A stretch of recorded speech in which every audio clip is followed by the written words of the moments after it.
Shalom saudara-saudari yang dikasihi Tuhan Yesus Kristus.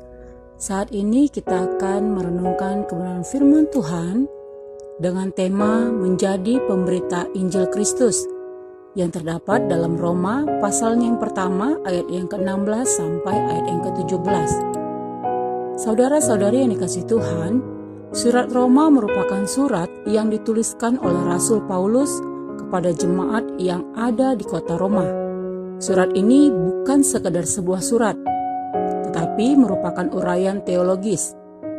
Pada masa itu, orang Kristen yang berlatar belakang Yahudi dan non-Yahudi kadang-kadang tidak sepakat mengenai bagaimana manusia dibenarkan, diterima oleh Allah, dan bagaimana seharusnya pengikut Kristus hidup. Dalam Roma pasal yang pertama, ayat yang pertama, Paulus menjelaskan dirinya sebagai hamba Yesus yang dipanggil menjadi rasul dan dikuduskan untuk memberitakan Injil. Rasul merupakan orang yang dipilih dan diutus oleh Allah untuk melakukan tugas istimewa, yaitu untuk menyebarkan berita tentang Yesus yang juga disebut kabar baik atau Injil. Kabar baik itu adalah berita tentang Yesus dan berita yang dibawa Yesus mengenai kerajaan Allah. Dalam Roma pasal yang pertama ayat yang ke-16 sampai 17, Paulus mau menjelaskan kepada jemaat betapa pentingnya Injil itu dan harus disampaikan kepada semua orang.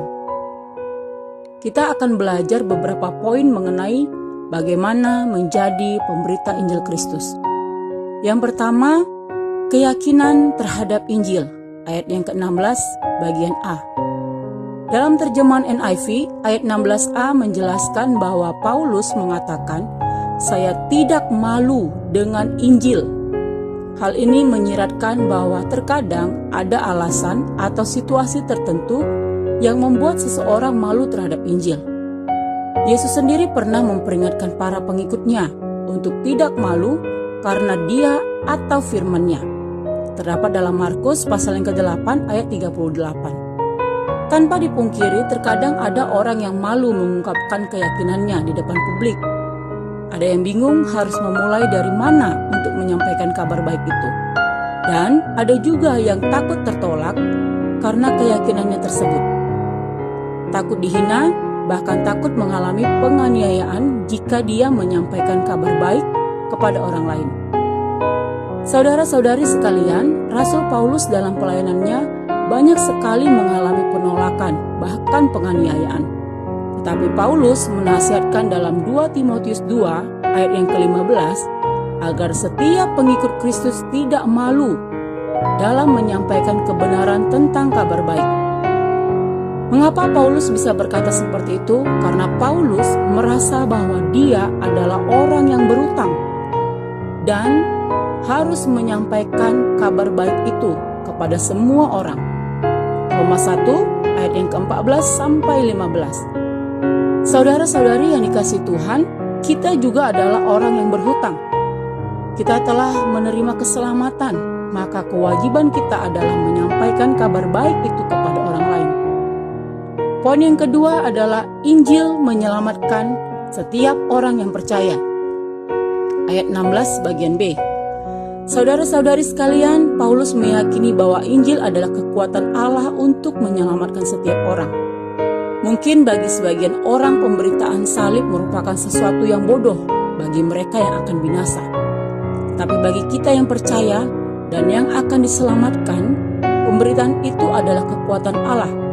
Terdapat dalam 1 Korintus pasal yang pertama ayat yang ke-18. Pemberitaan Injil merupakan sebuah transformasi di mana membuat sesuatu yang tidak mungkin menjadi mungkin. Kekuatan Allah yang menyelamatkan ini diterima seseorang melalui iman. Poin yang ketiga, Injil menyatakan kebenaran Allah dan memimpin orang kepada iman. Terdapat pada ayat yang ke-17.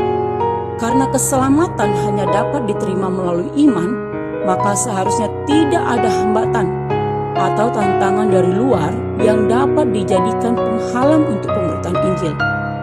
Jika kita menyadari bahwa kita adalah orang yang berhutang dan telah diselamatkan, serta memiliki iman, maka kita juga harus dapat menyatakan kebenaran itu atau kabar baik kepada semua orang.